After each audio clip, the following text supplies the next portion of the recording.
안녕하세요, 여러분. 인도 주재원입니다. 오늘은 글쎄요, 이 영상을 찍어야 될까 말까 여러 번 생각했는데요. 그 D클래스 앰프 작동 원리와 설계라는 좀 기술적인 부분인데, 보통 이런 부분을 영상으로 촬영하면 조회수는 별로 나오지 않습니다. 이런 거에 관심 있는 분들은 생각보다 많지 않거든요. 근데 우리나라의 많은 오디오 유튜브들이 영상을 많이 올리지만 이 D클래스 앰프 중국산 싼 거에 대해서 출력이나 내부 구조 이런 것들은 설명을 많이 하지만 사실상 D클래스가 어떻게 작동하고 설계되는지에 대해서 설명하는 분들은 거의 없는 것 같아요. 그래서 오늘 제가 한번 어려운 내용이지만 한번 설명해 보겠습니다. 먼저 우리가 알고 있는 앰프 중에 제일 익숙한 건 진공관 앰프죠. 이 진공관 앰프는 지금 가격이 거의 260만 원 정도 되고요. AB 푸시풀 클래스입니다. 보통 이렇게 양쪽 채널에 두 개씩의 출력관을 쓰면 푸시풀이라고 하고, 이 앞쪽에 이제 초단과 위상 반전관을 구조로 되어 있고요. 이 출력관에서 신호가 증폭되면 이 증폭된 교류 신호가 직류와 같이 합쳐져 있기 때문에 직류가 스피커로 넘어가지 못하도록 뒤에 출력 트랜스라는 큰 것들이 지금 위치하는 전형적인 구조입니다. 아무래도 금속적으로 들어가는 부품들도 많고 또 진공관을 만드는 비용도 높다 보니까 이렇게 단가가 몇백만 원대로 올라갈 수밖에 없는 구조이고요. 그리고 사실 와트도 35와트 채널당 밖에 나오지 않습니다. 두 번째는 우리가 소위 말하는 TR 램프라는 건데요. 지금 보시면 케이스가 없지만 가격은 27만 원대로 진공관 앰프의 약 10분의 1 수준입니다. 그리고 이건 지금 채널당 300와트, 그러니까 진공관의 와트는 또 10배 이상 높은 상황이고요. 그리고 또 순수 A 클래스 정류기로 지금 작동을 하고 있습니다. 이 TR 램프의 작동 방식은 진공관하고 모든 것이 동일한데, 다만 출력관이 이 TR이라는 트랜스퍼 레지스터라는 TR로 대체되어 있는 것인데요.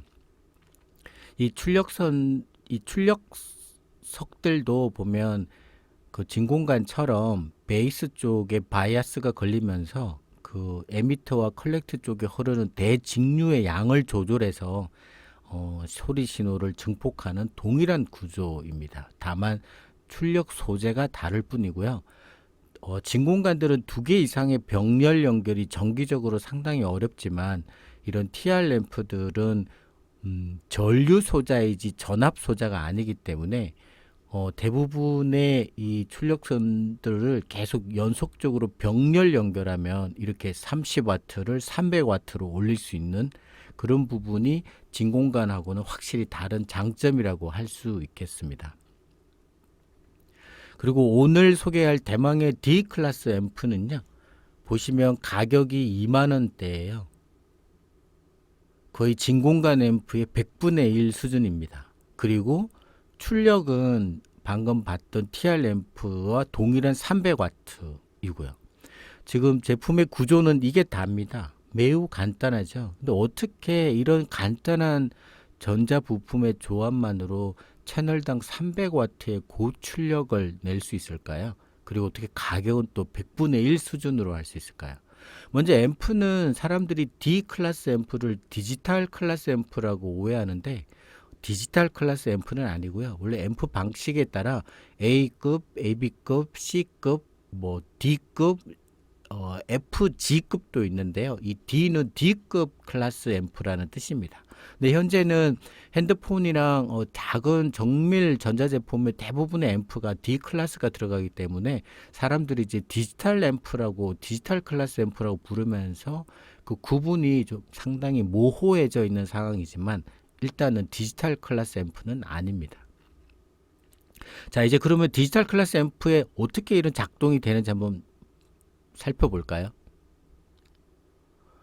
먼저 전통적인 앰프들은 다 리니어 앰플리파이입니다. 그러니까 선형입니다. 어떤 끊어지지 않고 아날로그식으로 계속 파장의 움직임을 증폭하는 방식입니다. 먼저 소리 신호도 리니어지만 소리 신호가 들어오면 여기 바이어스를 조정하는 부분이 있고요. 요 TR 앰프에 MPN형, PMP형 이런 것들이 있어가지고 여기서 이 바이어스의 소리 신호가 타고 들어오면 이 바이어스의 진폭에 따라서 이 부분의 직류가 오르락 내리락 하면서 증폭이 되는 구조이고요. 이 위쪽과 아래쪽이 합산되어서 스피커로 증폭이 됩니다.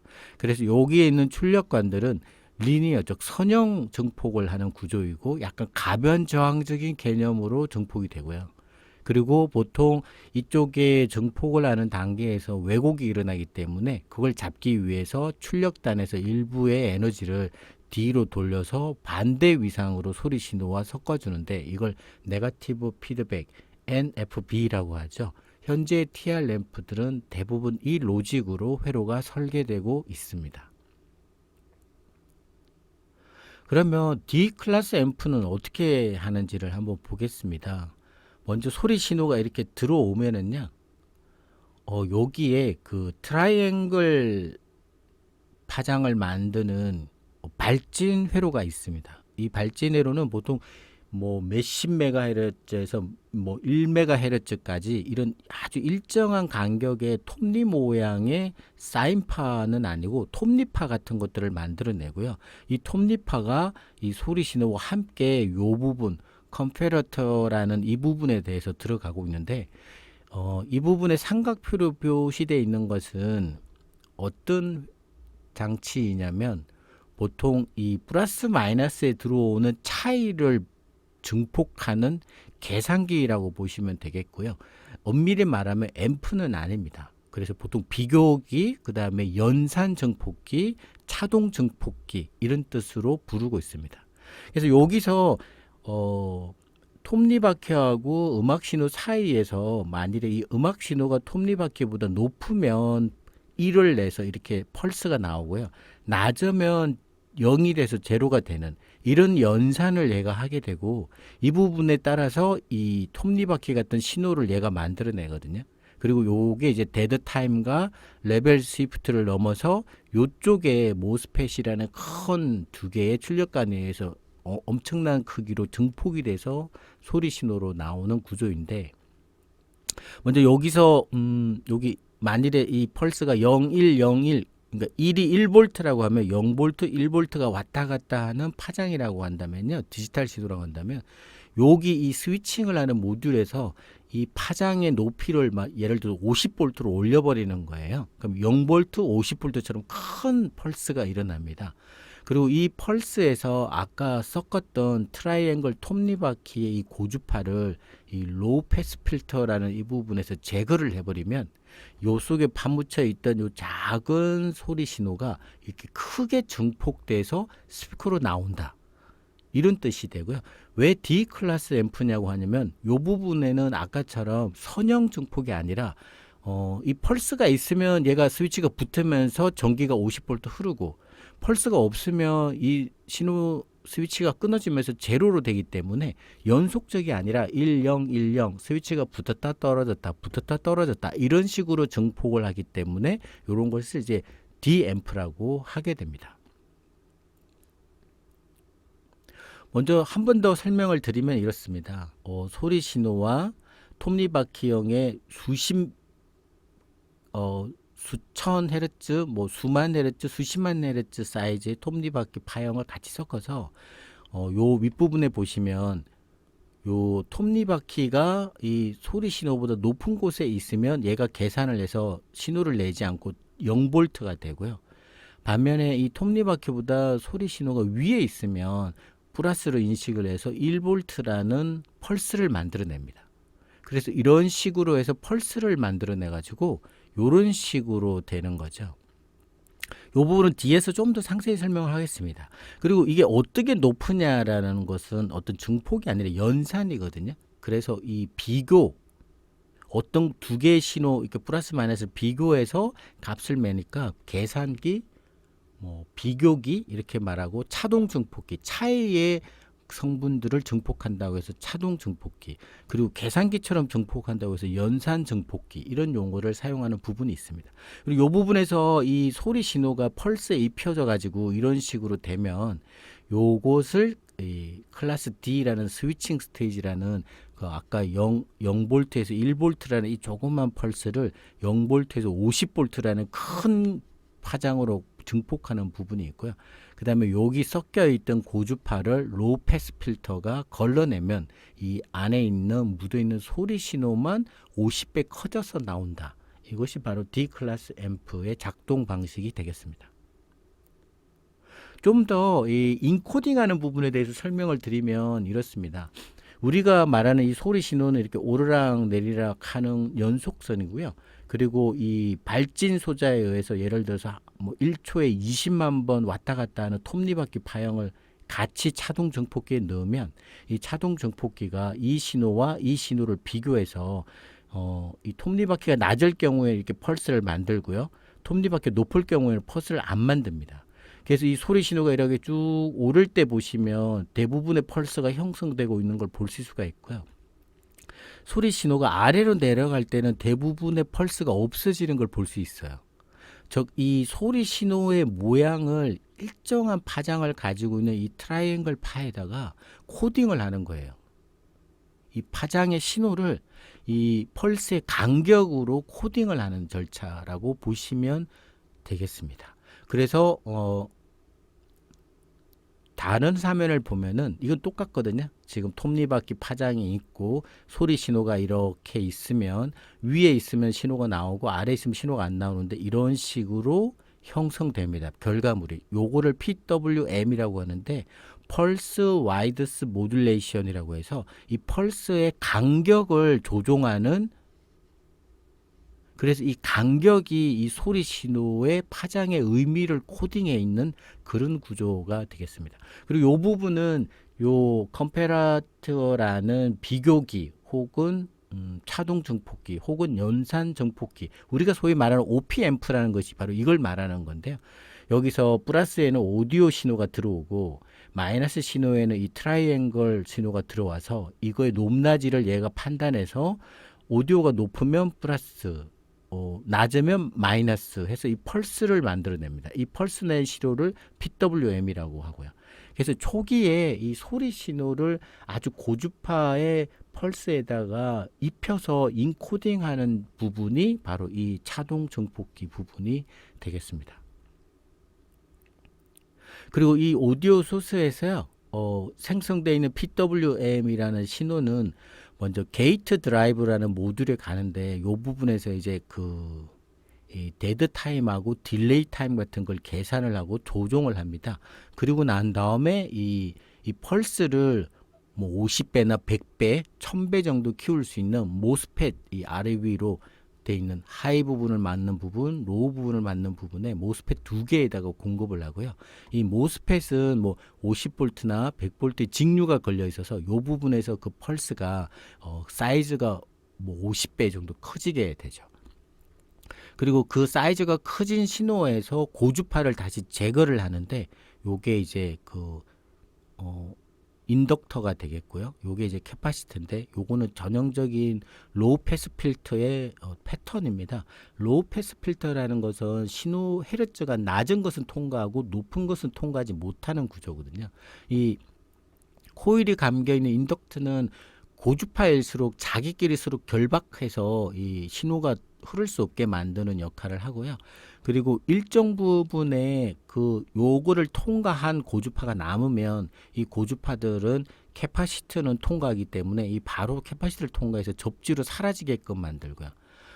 저주파들은 이 캐파시티의 용량에 따라서 통과를 못하니까 어쩔 수 없이 이렇게 바로 접지로 흘러가지 못하고 이쪽으로 와서 스피커를 통해서 일을 한 다음에 접지로 가는 구조. 그래서 여기가 로우 패스 필터 부분이고 이 부분은 앞단의 그 톱니바퀴의 사인파들을 제거하는 부분이 되겠습니다. 그러면서 소리 신호가 남게 돼서 스피커로만 가게 되는 것이죠.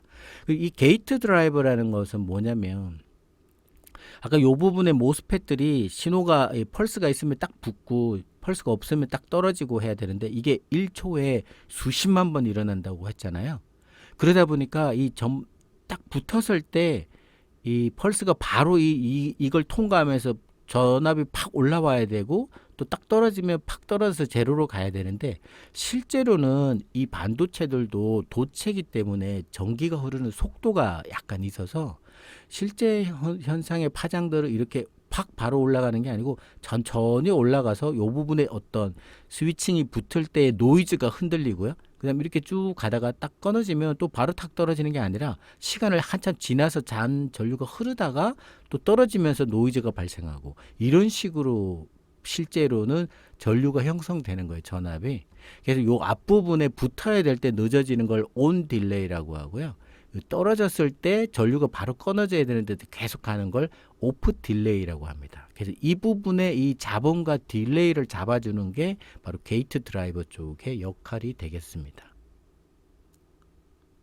네, 이걸 좀 더 보면은요, 이 온오프가 할 때 하이 사이드, 로우 사이드에 보면 스위치가 붙었을 때 약간 늦죠. 실제로는 이 점선 쪽으로 전압이 형성되는데 뒤에 늦습니다. 그리고 이 아래쪽도 보면은 끊어져야 되는데 이 부분도 늦고요. 그래서 요 늦고 하는 게 데드 타임이라고 하는데, 실제로 이런 게 발생하면 생성되는 파장은 요 부분에 보면 계단처럼 굴곡이 나타납니다. 그리고 오실로스코프로 찍어봐도 이렇게 잡음이 나오게 되고요. 그리고 요게 바로 THD로 올리는 원인이 되죠. 그래서 이 게이트 그쪽 부분에서 이 데드 타임을 인위적으로 IC 칩을 설계할 때 조종을 해줍니다. 이 부분을 잡는 부분. 요거는 이제 그 IC 칩을 설계하는 핵심 뭐 원리 중에 하나라, 사실 앰프의 기본 원리하고 좀 떨어져 있는 부분인데 설명을 해봤습니다. 구조를 설명하다 보니까. 자, 그래서 우리가 보는 클래스 D 앰프의 전형적인 구조는 이렇게 돼 있습니다. 먼저 이렇게 소리 신호가 들어오면요, 이 앞단에 그 톱니바퀴의 파장과 소리 신호를 믹싱해서 코딩을 하는 차동 증폭기, OP 앰프 혹은 연산 증폭기, 비교기가 이 부분에 있고요. 이 부분에서 펄스를 만들면 이 펄스가 바로 이 모스펫, 벽에 붙어 있는 이 모스펫에 공급이 되고, 이 왼쪽 오른쪽 채널 각자 하이 사이드, 로우 사이드로 각각 증폭을 하게 됩니다. 이게 이제 아주 높은 50V 직류를 받아서 증폭을 막 하기 때문에 열이 좀 많이 발생을 하죠. 그래서 여기에 방열판이 붙어 있는 거고요. 그래서 요 부분에 증폭된 신호가 가고 나면 아까도 말씀드렸지만 이 앞단에 섞었던 고주파를 제거해야 소리 신호가 남기 때문에 바로 요게 그 인덕터인 로우 패스 필터의 인덕터가 되겠습니다. 그리고 이 아랫부분에 보이지 않지만 캐파시터가 있고, 이게 전형적인 D 앰프이고 D 앰프의 대부분 99%는 이런 모양을 가지고 있습니다. 위에서 보면은요, 이렇게 채널당 들어가면 여기 5V 레귤레이터는 앞단에 정전압을 발생시키는 부분이고요. 요 모듈레이터가 바로 그 인코딩을 하는 부분이 되겠습니다. 그리고 아까 그 데드 타임을 조절하는 게이트 드라이버가 여기 있고요. 그리고 나온 그 PWM 펄스를 뭐 50배, 100배 증폭하는 모스펫이 여기 붙어 있고, 방열판이 있고, 그리고 여기 버스 캐파시터라는 것은 요 모스펫에서 스위칭을 할 때 직류가 크게 흔들리고 리플이 많이 발생하기 때문에 잡음이 많이 발생하고 직류가 불안정해집니다. 그래서 여기서 충방전을 해서 버퍼링을 해주는 거죠. 전류를 안정화시키기 위해서. 그래서 있는 걸 버스 캐파시터라고 하고요. 이 신호를 통과하고 나면 바로 요 부분이 로우 패스 필터가 되겠습니다. 인덕터 하나에 요 노란색 부분들이 캐파시티가 돼서 이 부분에서 앞단에 섞였던 고주파들을 없애고요. 이 뒷부분에 이제 스피커가 연결되는 부분입니다. 이 뒷부분의 작동은 요쪽 부분에 12V DC 있는데, 이 12V DC가 바로 이 모스펫에 증폭을 나타내는 에너지를 공급하는 것이죠. 그리고 이쪽 부분은 어떤 고장이 났을 때 회로를 보호하기 위한 프로텍션 회로가 장착되어 있는 부분입니다. 네, 간단하죠. D 클래스 앰프는. 그래서 2만 원에 만들 수 있는 것 같아요. 자, 그러면 여기까지는 뭐 일반적인 유튜브들이 설명할 수 있을지도 모르겠다라고 생각을 하지만, 역시 인도 주재원은 회로도를 설명을 해야 되죠. 이건 한 채널의 D 클래스 앰프의 회로를 표시한 것입니다. 먼저 RCL 쪽에 인풋 들어오면은요, 저항을 거쳐서 이쪽으로 쭉 해서 인으로 들어옵니다. 바로 요게 그 IC 칩인데 IRS209이라고 해서 한 채널에 증폭이 다 직접 회로로 들어가 있는 거예요. 그래서 여기서 소리 신호가 들어오면 이 안에서 이미 그 삼각 파형을 만들어내는 부분도 있고요. 그 다음에 다른 작동 부분들도 다 함께 포함이 되어 있습니다. 그래서 이 부분의 소리가 이렇게 인으로 들어오면 여기 HO가 하이사이드 아웃풋이라고 해서 이 부분이 지금 가서 이 부분의 모스펫에 연결이 되고, 요 LO는 로우 사이드 아웃풋이라고 해서 이 부분에서 이제 아랫부분에 증폭된 펄스가 나오면 이 부분으로 갑니다. 그래서 이 부분이 바로 앞단의 차동 증폭기와 드라이브 게이트까지 다 포함되어 있고요. 그리고 PWM까지 모두 다 생성을 해서 바로 이 하이 쪽, 로우 쪽의 신호를 바로 이 모스펫, 요 부분이 이제 그 증폭 부분, 방열판에 붙어 있는 모스펫 두 개 부분이고요. 요 부분에 펄스를 보내고 여기서 이제 50V라는 직류가 이쪽으로 바로 때려 내려오면서 그 펄스를 50배 증폭을 하는 거죠. 01, 01을 50배로 해서 0, 50, 0, 50, 0, 50 이렇게 바꾸는 것입니다. 그리고 그 증폭되어 있는 펄스를 바로 여기에 인덕터와 22 마이크로 헨리시라는 이 인덕터와 이 C15가 바로 이 통과된 고주파들을 다시 접지시켜서 내려보내는 바이패스 같은 것들, 이게 지금 470 나노페럿으로 되어 있습니다. 이 두 개가 그 앞단에 섞였던 고주파들을 없애고 나머지 소리 신호만 증폭된 것이 바로 스피커로 가는 구조가 되겠습니다. 전체적으로 증폭 에너지는 여기 50V의 직류 플러스 마이너스가 지금 공급이 되고 있는 거고요. 이 앞단에 IC를 운용하는 전원도 이 부분에서 보면 이렇게 해서 이쪽으로 좀 공급이 되고 있습니다. 그리고 이 부분에 있는 C8은 이 앞쪽에 있는 IC가 작동을 하면서 붙었다 떨어졌다도 하게 되는데, 아까 펄스를 만든다고 했잖아요. 01, 01. 근데 0으로 해서 세로가 딱 끊어지면 또 시작하는 에너지를 공급해줘야 되거든요. 그게 바로 초동, 시동 에너지라고 하는데, 그걸 바로 충전해 있다가 방출해주는 C8이 되겠습니다. 여기가 이제 충방전하면서 기본적으로 작동 전압을 이 IC 칩에 공급을 하는 구조입니다. 네. 그리고 나머지 아랫부분은 보호회로랑 여러 가지가 지금 돼 있는 부분이고요. 이게 지금 D 클래스 앰프의 한쪽 채널이 되겠습니다. 네, 요거는 최근에 이제 알리익스프레스나 이런 데서 생산되는 2만원, 3만원, 5만원짜리 D 클래스 앰프는 모두 다 이런 구조입니다. 하나의 IC 칩에 왼쪽, 오른쪽 채널이 다 집적되어 있어서 더 콤팩트해졌습니다. 먼저 이 IC 칩은 TA2020이라는 모델이고요. 먼저 왼쪽과 오른쪽의 소리 신호가 이렇게 인으로 양쪽으로 나눠 들어가고요. 요 아웃풋이 1번과 2번으로 나눠져 있습니다.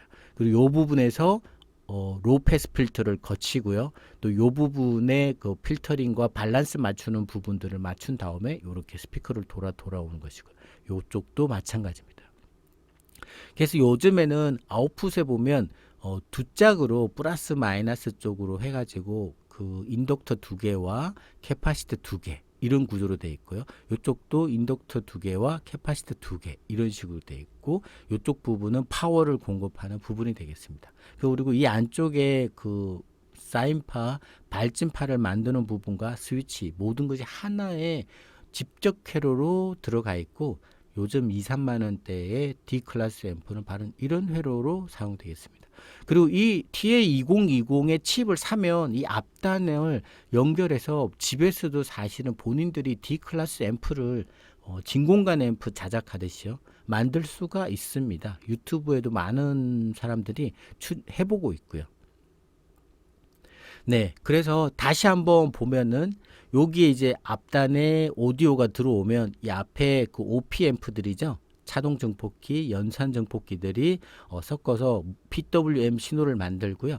이 아래 방열판 아래에 있지만 모스펫이 양쪽으로 지금 펄스를 증폭하고 있고, 요게 바로 그 증폭되어 있는 펄스들의 리플이 발생하기 때문에 직류 전압을 안정시켜주는 스페어, 즉 버스 캐파시터가 되겠고요. 그리고 요 부분이 바로 헨리 인덕터 두 개의 캐파시터, 헨리 두 개의 캐파시티가 붙어 있는 전형적인 로우 패스 필터. 그리고 이 부분 지나고 나면은 요쪽에 이제 오른쪽 스피커가 붙는 부분, 왼쪽 스피커가 붙는 부분, 그리고 요쪽에는 증폭 직류가 붙는 부분 해서 아주 간단한 한 장의 D 클래스 앰프가 만들어지겠습니다.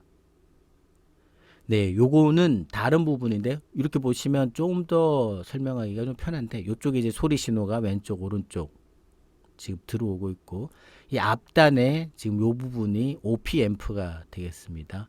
그리고 요 부분 아래쪽에 보이지만 모스펫이 지금 증폭을 펄스를 하고요. 방열판이 있고 버스 캐파시티가 있고, 요쪽에 보시면 쌍으로 두 개의 고리가 감겨 있는 인덕터와 캐파시티들이 있고, 이 뒷단에 이제 스피커가 연결되는 부분입니다. 이것이 이제 전형적인 D 클래스 앰프고요. 그 알리익스프레스나 이런 데 사서 보시면 다 이런 모양으로 되어 있습니다. 그리고 최근에 이 D 클래스 앰프들의 가장 핵심은 요 톱니바퀴 모양의 파장이 높을수록 더 정교한 소리를 낼 수 있거든요. 사람의 가청 소리가 2만 헤르츠까지면, 만일에 지금은 뭐 20만 헤르츠 이 정도의 스위칭 속도를 가지고 있는 모스펫을 사용하는데, 이게 만일에 200만 헤르츠다 그러면 약 100배 정도 높은 쪽에서 소리 신호를 인코딩을 하니까 훨씬 정교하게 인코딩을 할 수 있고, 그리고 마지막에 이 로우 패스 필터에서 고주파와 소리 신호 사이에 간격이 붙어버리면, 이때 이 고주파를 제거할 때 2만 헤르츠 정도의 가청 주파수들도 제거돼 가지고 좀 멍청한 소리가 났었거든요, 옛날에 D 클래스 앰프는. 근데 그 부분에 간격이 멀므로 해서 고주파만 정확하게 제거되고 소리 신호는 하나의 손실도 없이 아주 깨끗하고 품질 좋은 소리를 증폭할 수 있다, 이런 점이 있고요. 최근에는 2만 헤르츠까지 스위칭하는 칩들이 개발돼서 이 D 클래스 앰프의 소리가 진공관 앰프나 TR 앰프 못지않고 엄청 깨끗하고 하이엔드적인 소리가 나오고 있습니다. 아마 우리 후손들은 진공관 앰프나 TR 앰프를 듣지 않고 모두가 이 D 클래스 앰프만 들을 것이라고 확신을 합니다. 왜냐하면 모든 기술의 발전이 이 스위칭 속도에 달려 있거든요. 지금은 2만 헤르츠, 200만 헤르츠까지 왔는데요. 요게 만일에 1000만 헤르츠까지 올라온다 그러면 뭐 32비트, 192kHz의 샘플링된 아주 고음질의 음원까지도 이 D 클래스 앰프가 아무런 손실 없이 재생할 수 있을 거라고 생각을 합니다. 그래서 여러분들도 D 클래스 앰프를 지속적으로 관심 있게 보고 들어봐야 합니다. 왜냐하면 이 기술적인 대세가 이제 D 클래스 앰프로 넘어가고 있거든요. 네, 이상 인도 주재원이었습니다.